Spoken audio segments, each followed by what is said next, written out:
Muy buenas tardes, auditorio de Radio Universidad, la radio cultural más importante del noroeste del país. Muchas gracias por sintonizar su programa Brechando con un servidor Antonio Quevedo Susunaga. Y bueno, pues nos da mucho gusto estar aquí lunes, miércoles y viernes, 6:30, 7 de la noche. Y más gusto nos da tener aquí en esta cabina de Radio Universidad a un universitario, a una gente que toda su vida académica la vivió aquí en esta institución, Refugio Ceseña Abéjar. Amigo, gracias por estar aquí con nosotros. Muchas gracias, Antonio, por tu invitación. Saludos a tu auditorio. La verdad que me da mucho gusto que estemos aquí. Pues primero, pues ya tenemos muchos años de amistad y segundo, hemos estado en algunos lugares comunes, ¿no? Enhorabuena. Enhorabuena, ¿no?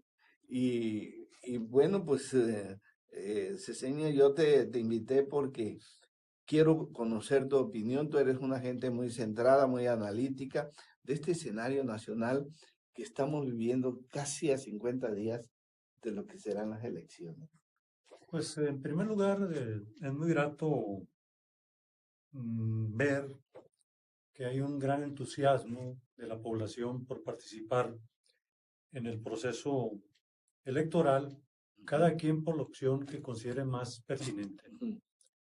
Es importante que la sociedad se manifieste de esa manera, que circule por los diversos medios las opiniones, los mensajes de los candidatos y de tal forma que la sociedad pueda conocer sus proyectos y sobre ellos emitir su voto el día de la elección.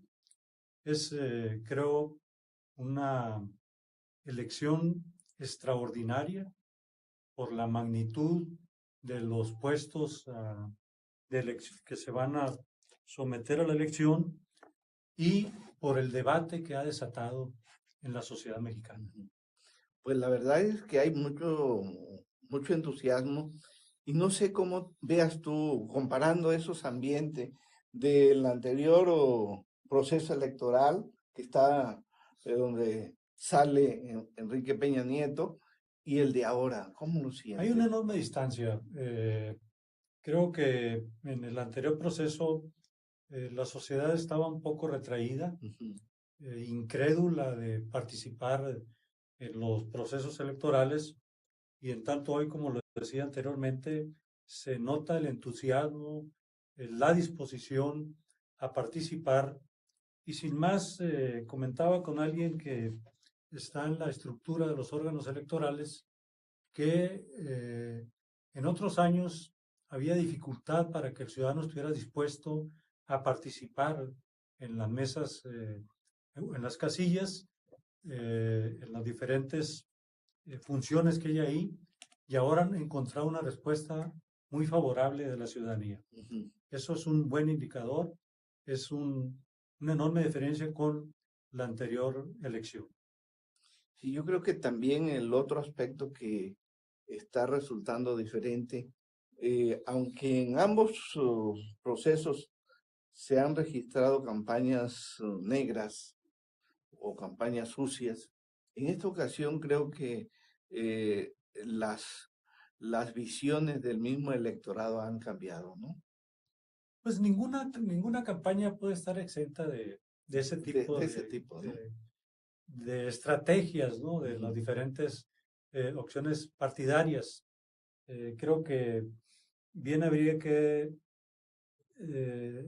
dejar, como decía Mao Zedong, que 1000 o 100 flores florezcan, o sea, que la gente se manifieste, que las opciones critiquen, que el electorado pueda conocer los pros en contra de cada uno de los candidatos para que pueda emitir un voto más razonado en el momento de la elección.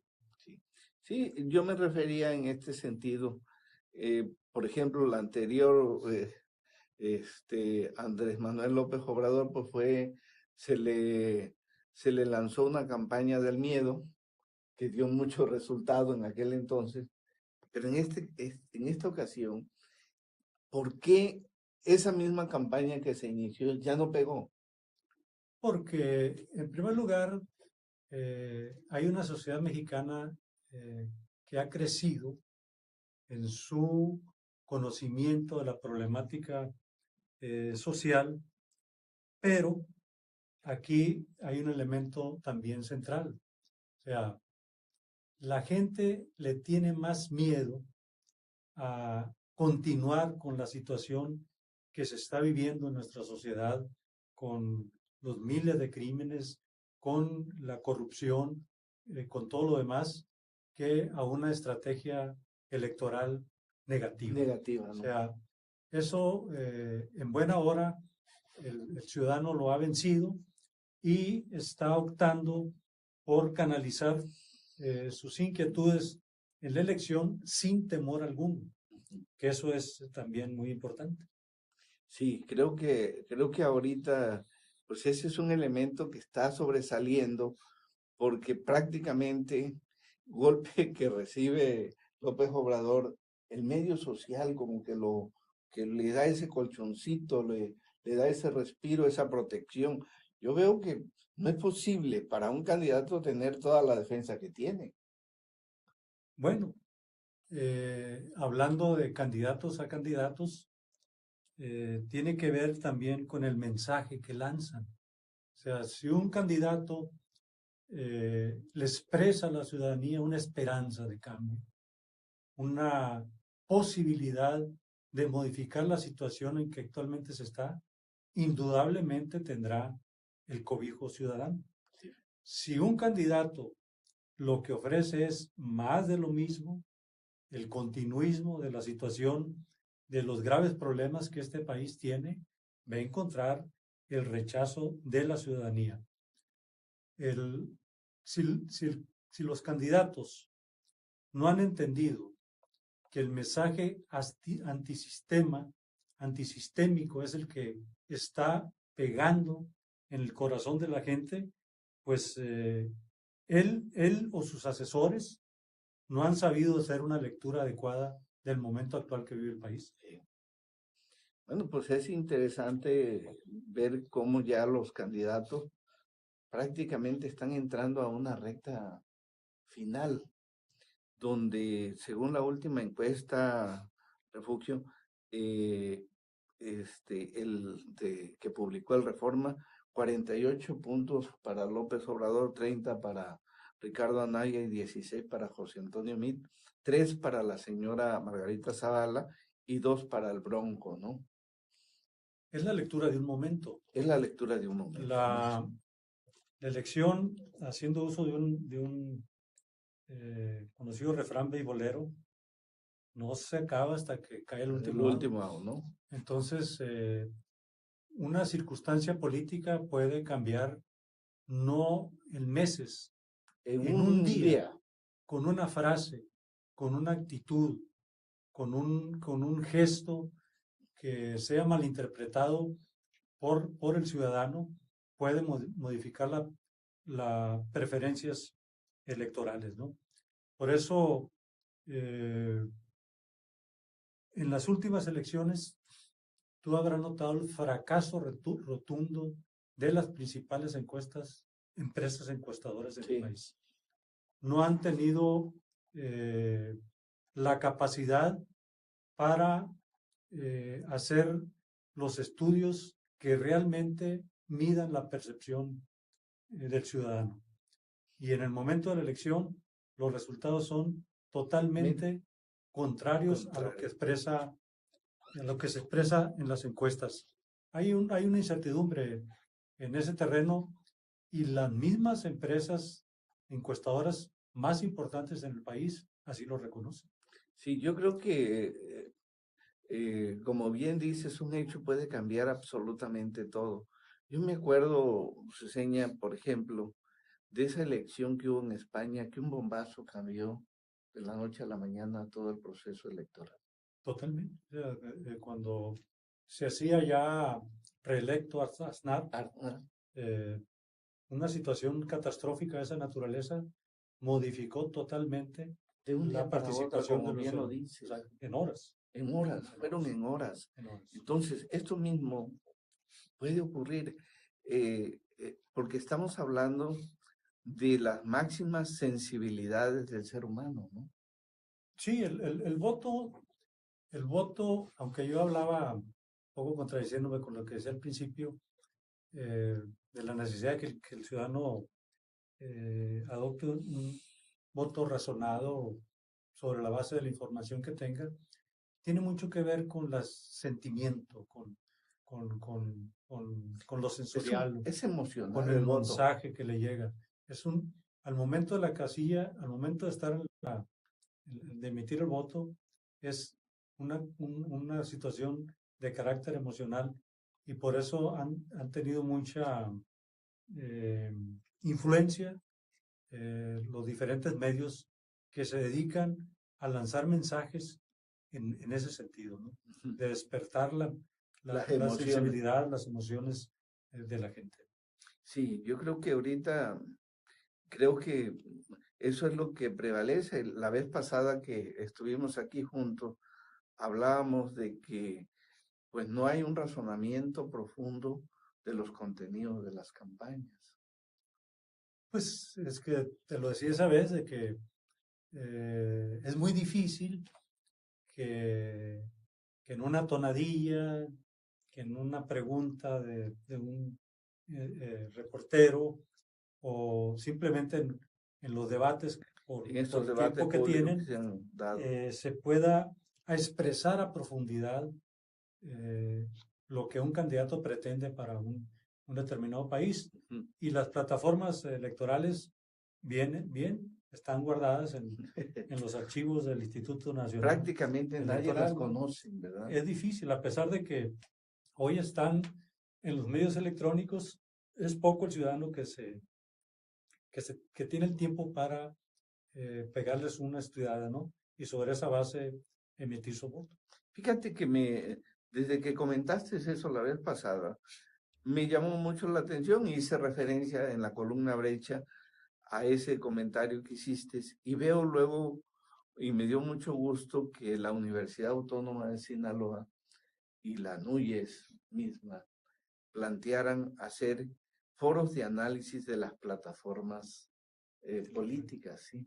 Sí. Creo que esa enseñanza debe retomarse no solamente para este proceso electoral, sino para todos los futuros procesos electorales. Sí, o sea, en buena hora la NUYES ha trabajado en ese sentido. Además entiendo que el 3 y 4 van a estar los candidatos ante la Asamblea de la NUYES para exponer sus planteamientos acerca de la educación superior. Entonces es un espacio importante para conocer qué es lo que cada uno de los candidatos tiene para la educación superior y media superior en nuestro país. Fíjate que eso es muy interesante. Creo que es dedicarle un espacio a la parte más sensible, la más importante, la que debería tener la primera atención o la atención número uno, ¿no? Que es la educación. Sí, sin duda esa es una asignatura pendiente en este país. O sea, se habla de querer desarrollarse de mejor manera, de tener un crecimiento económico, pero un elemento sustancial en nuestra época para que eso se logre es la educación. Sí. Los países que han logrado despegar y convertirse en potencias económicas lo han hecho sobre la base de una inversión importante en educación básica y en educación superior. Yo soy de la idea que incluso los gobiernos federales, estatales y municipales deberían dejar de hacer algunas obras de relumbrón para que esos recursos se los dedicaran a la educación. Podrían dejar de robárselo, Podrían robárselo. el erario público y eso que se roban, dedicarlo a la educación. A la educación. A la educación. Es mucho Es el lo dinero. mejor que pudieran hacer. Pues ya ves que López Obrador dice que se hablan de 500 mil millones de pesos en cada año. Pues no es gratuito que el tema corrupción sea citado como el tema principal Como el tema en principal. el proceso electoral, pero no solo en México, sino en las diferentes elecciones en el mundo, porque diferentes estudiosos del tema han encontrado que la corrupción no solamente lesiona el erario y la moral y la ética de los funcionarios y quienes los corrompen, sino que daña de manera esencial las estructuras del Estado, la credibilidad en las estructuras del Estado. El ciudadano ya no solo es temeroso de ir a la barandilla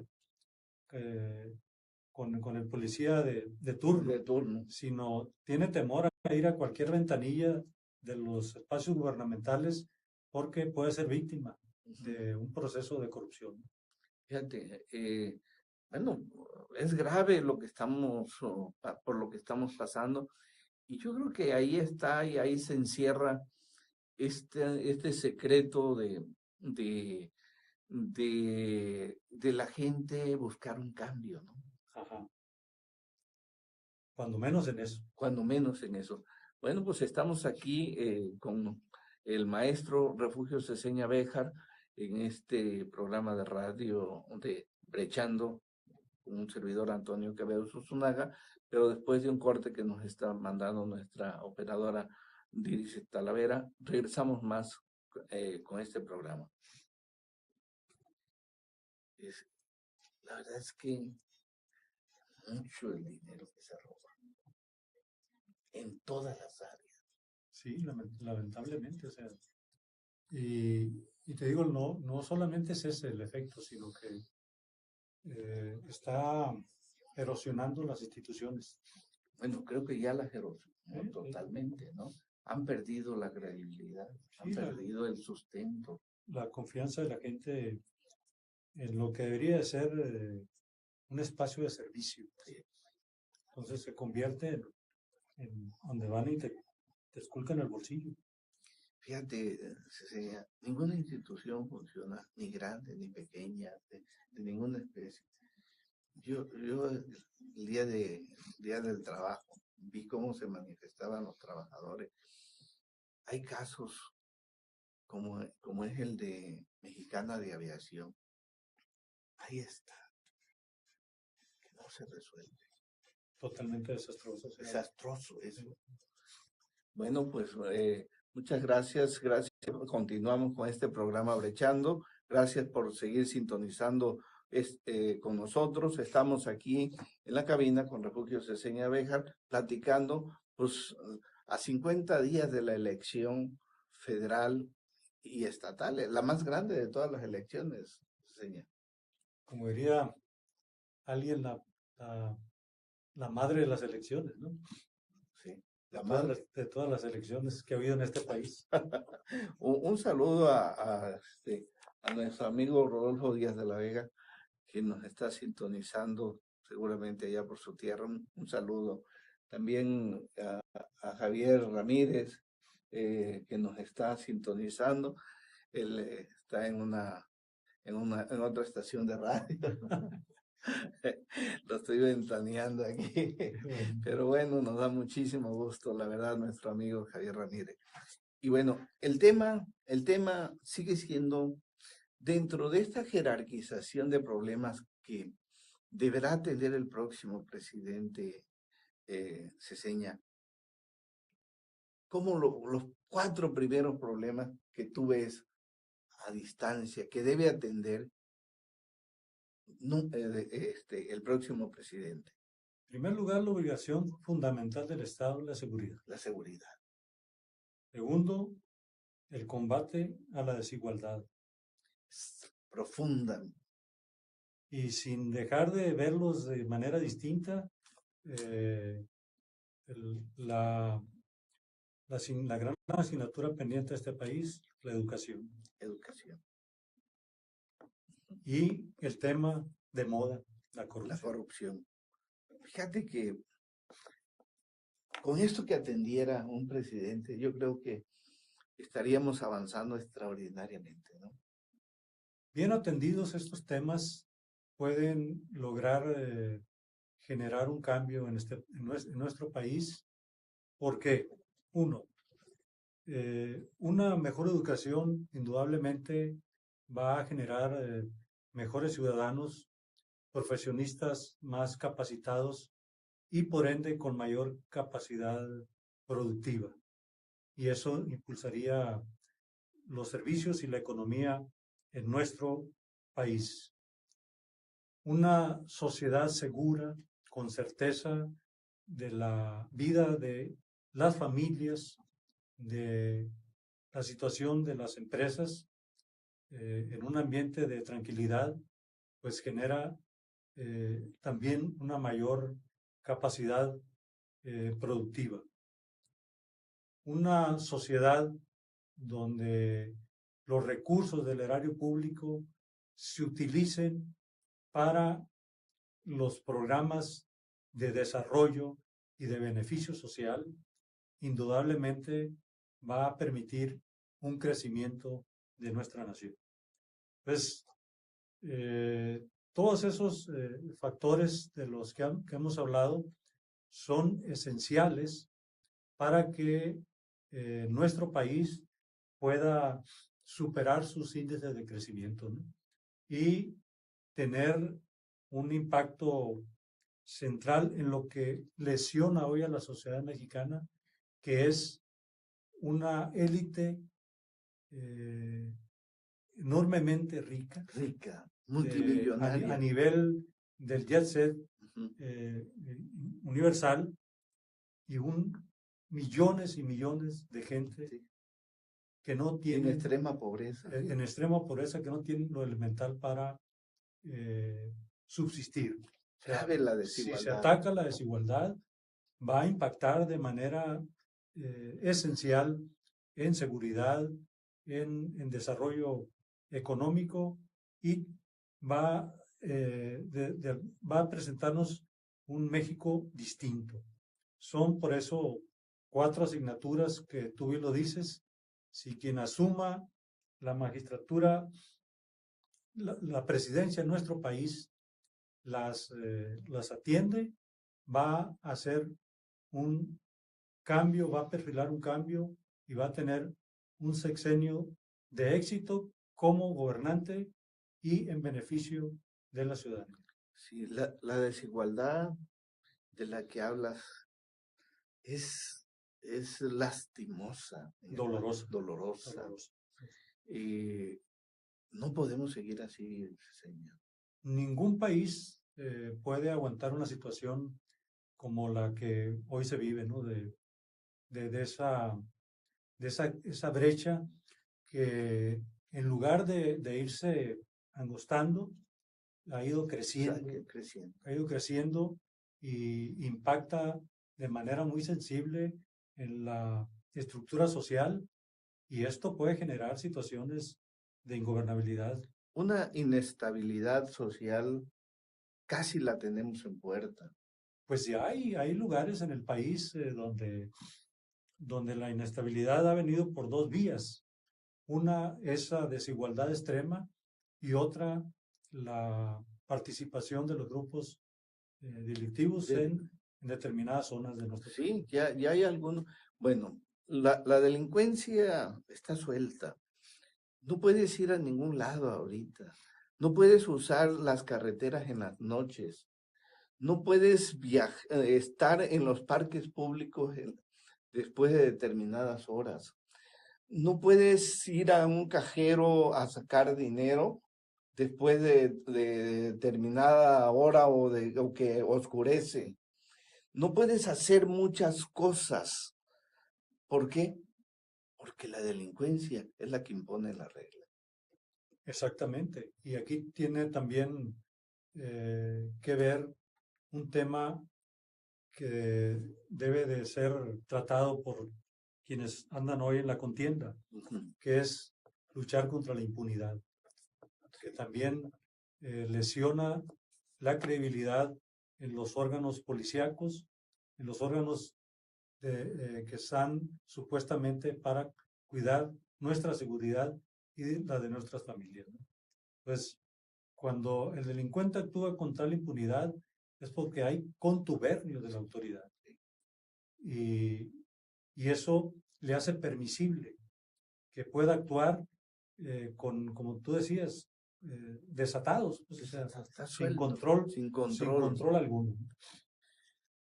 Parece increíble, y te voy a comentar, por ejemplo, que la recomendación, yo soy de Veracruz, la recomendación de la familia es que si voy a ir a visitarlos, que no vaya en vehículos de Sinaloa, con placas de Sinaloa, por una razón, porque allá hay otro cartel diferente, Es otro gobernante. es otro gobernante. Vean ustedes si esto nos da coraje. Sí, ¿Por qué? Porque significa el más grave vacío de una autoridad federal, estatal o de la que ustedes quieran. Es gravísimo esto. exacto. Y de ahí viene la irritación social. O sea, esa Esto molesta. manifestación que tú haces de corazón lo encuentras en la cotidianidad de las amas de casa, el empleado, el trabajador, ¿no? O sea, eh, esa, esa inseguridad de salir a sacar a sus hijos al parque, a ir a un evento nocturno, pues no puede continuar. Puede continuar. Tiene que ponerse un alto. De alguna manera se ha abordado en la contienda electoral y espero que se convierta en una política que permita que tengamos órganos de seguridad con credibilidad, que es clave para vencer este mal que nos afecta en esta época, ¿no? De la Es violencia. grave la situación que vivimos, Ceseña, muy grave, muy grave. ¿Cómo es posible que aquí, a unos cuantos kilómetros de la ciudad, si hay algún enfrentamiento, la recomendación que te dicen, no vayas para allá a determinadas horas? Estamos hablando aquí de Bacurimí, de Bellavista, de Culiacancito, del Tamarindo, de todos esos lugares. Ay, eso es, ¿cómo es posible que las familias que vivan ahí tengan que estar con ese riesgo permanente, ¿no? No poderse mover, no pueden salir a determinada hora. Vivimos en ciertas zonas del país, como dijera un teórico norteamericano, un estado fallido. O sea, No, está fallido, gobierna la delincuencia, ¿no? claro. No el gobernante electo. ¿Sí? Esto es grave. La verdad, creo que esa es una de las razones por la cual eh, la gente está buscando un cambio de régimen. Exactamente. Pues enseña el tiempo, no perdona. No perdona, me da muchísimo gusto poder estar aquí intercambiando opiniones, escuchándote, viendo tu punto de vista que tiene esa gran profundidad y ese sentido social. Muchas gracias, Refugio Ceseña Bejar. Muchas gracias, Antonio. Estamos a tu disposición y a la de tu auditorio. Muchas gracias, gracias a todo el auditorio de Radio Universidad, gracias a todos los que nos dieron seguimiento a través del Face. Y bueno, gracias a nuestra operadora Lidis Talavera, gracias a todo el auditorio, hasta pronto.